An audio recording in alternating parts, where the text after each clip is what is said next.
Welcome back to the channel. I hope you enjoy. I drove home in the fog one night. I'll regret it for the rest of my life. Part 2. He continued to point it at me until I was out of sight. I ran to my car, slammed the door, and peeled out of there. My heart was beating into my chest while I sped over the foggy road. When I couldn't see the truck headlights anymore, I slowed down knowing I couldn't keep going this fast. I had trouble regulating my breathing, so I dug into my bag, trying to retrieve my anti-anxiety meds.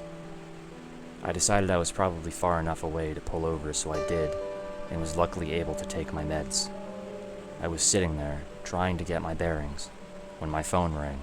I quickly picked up, happy to finally have service. It was Jean. "Where are you?" she asked. I could hear the concern in her voice and began to feel guilty. "I had to drive home. I'm sorry, it was an emergency," I explained. "Where are you now?" she asked. "I'm still on 23, about halfway to Worlington. I pulled over, I just had some weird shit happen and it scared the hell out of me." "You can't be out there alone like that, Owen. It gets really dangerous in ways you don't understand. I'm coming out to get you." "No, Jean, there's no reason for you to risk driving all the way out here. I just saw some paranoid dude and it freaked me out. It's not a big deal." I realized she hung up and I tried to call her back.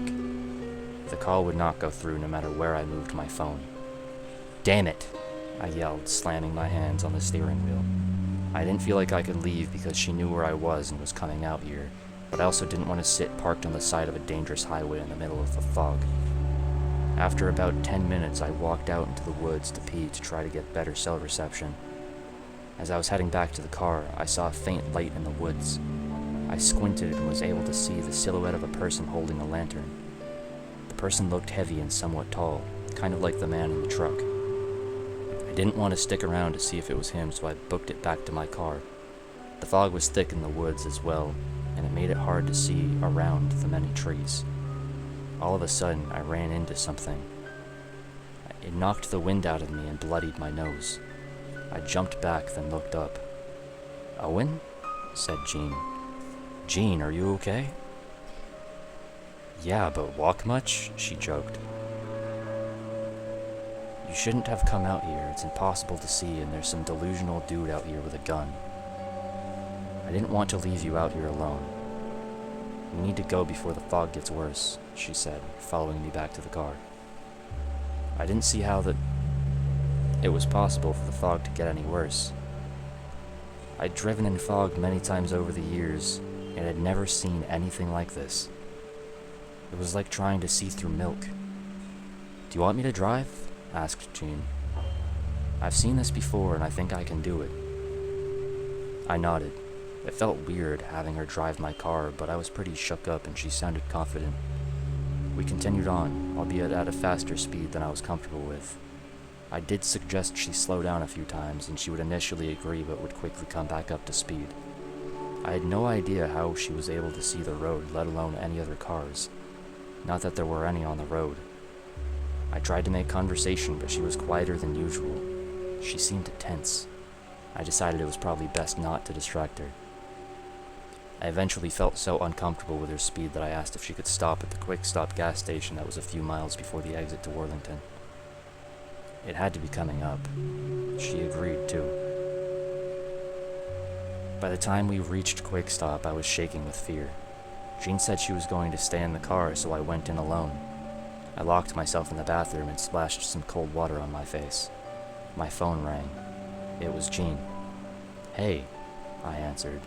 "Where are you? I've been on 23 for like 10 minutes and haven't seen you." I felt a shiver run down my spine. You were outside Quick Stop waiting for me," I stammered. "Stop messing with me, Jean. It's been a weird fucking night." "Owen, listen to me. Whatever's at Quick Stop with you, that's not me. I should have told you how serious this was before you left. Something paranormal that no one understands happens when the fog covers 23. It happened to my grandpa years ago. He was always really paranoid about fog but never told anyone why. When he was in his twilight years, he told me more about what he saw out there. They can manipulate you and distort your perception. You don't have much time. They know you're out there. Okay, I stammered. I struggled to compose myself, breaking into a cold sweat. Jean's odd demeanor in the car began to make sense. Listen to me. Find something to use as a weapon and don't let them know you're onto them until you're ready. I was frantically trying to ask what they were when the call cut out. Suddenly there was a knock on the door. Owen, are you okay? I heard Jean's voice. I knew I needed to buy some time. I tried to sound as normal as possible. I'll be out in a second. Hey, can you go look in the car and see if I have a lighter? Yeah, just try to hurry up so we can get out of here, she answered. I heard her walk away, and when I heard the ding of the front door close, I quietly slipped out of the bathroom. I walked around the store looking for something, anything to use as a weapon. There was no one else at the store beside it being open 24/7, not even a cashier. Unfortunately for me, this wasn't one of those shady gas stations that sold brass knuckles and pocket knives. I glanced outside and noticed whatever was posing as Jean was standing off to the side of my car. If I could get in the car before her, I could take off. Seeing few other options, I made a break for it. The being posing as Jean must have picked up on my determination as she frantically tried to get back in the car. She was halfway in when I shoved her out as she screamed. Next thing I knew, she was in front of the car, and before I could hit my brakes, I felt the thrust of my car hitting something.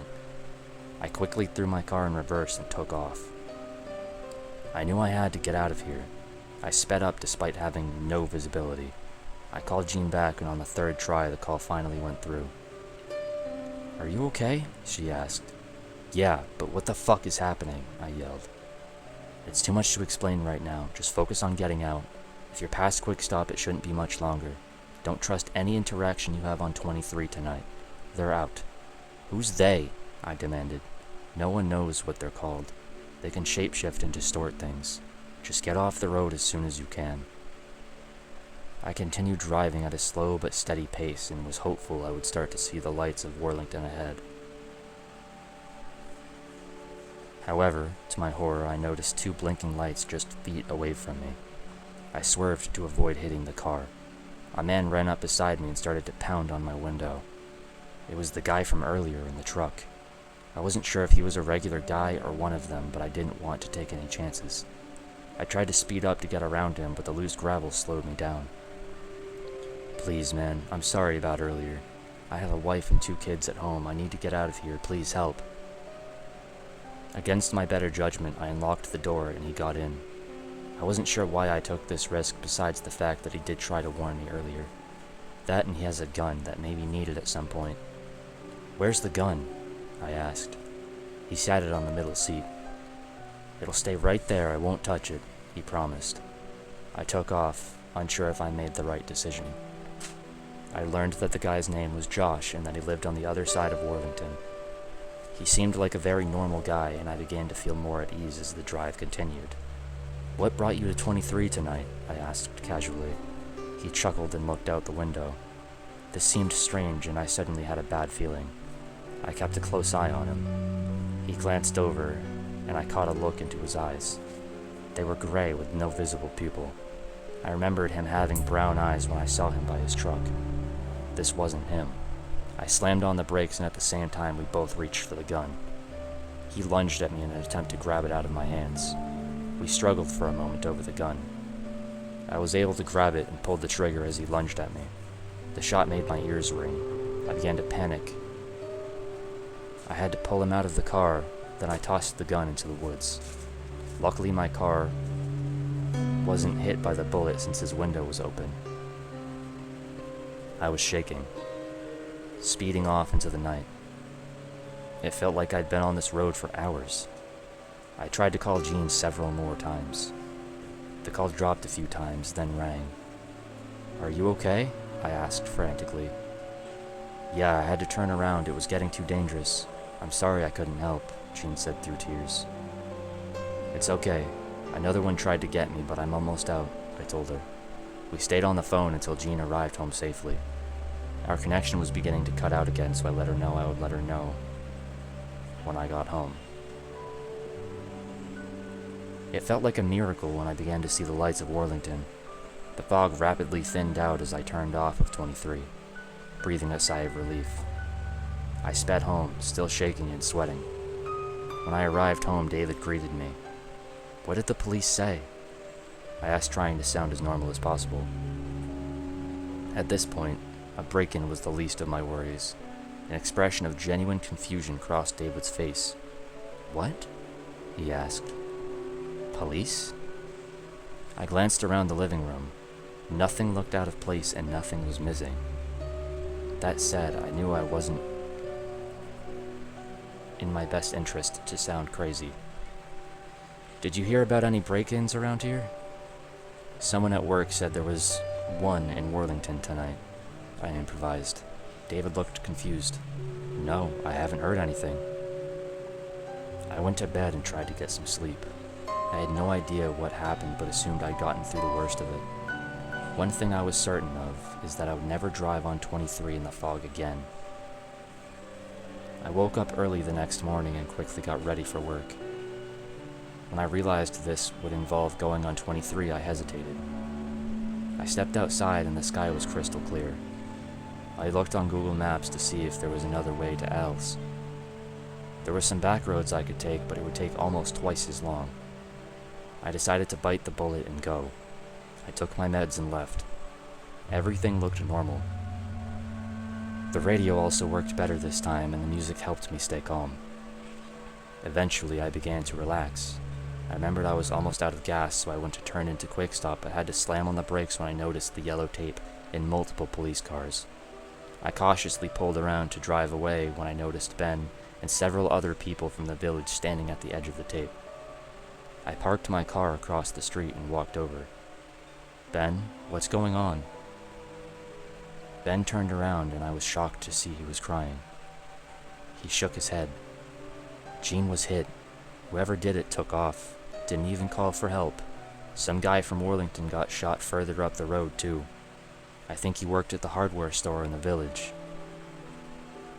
I started shaking. "Where's Jean now?" I asked, even though I already knew. "She's gone." "I'm sorry," Ben said. I began hyperventilating. I stepped away and ran back to my truck. I shut myself in, slamming my fists into the steering wheel and wailing. Ben walked over and was trying to calm me down, but I was inconsolable. I'll never get over it. I was never convicted or even questioned because the security footage at Quick Stop wasn't working the night of the fog. I later checked my call records and there was only one call from her that night. The first one she made to me to tell me she was coming to find me. There was no record of the call from David. I quit Els, broke my lease, and was moved out of state by the end of the week. I can't shake the guilt I feel daily, and I'll never forget how Jean tried so hard to keep me out of the fog. I'll never drive in fog again. That's the end of part 2. Thanks for taking the time to listen to one of my videos. I'll catch you in the next one. Ciao.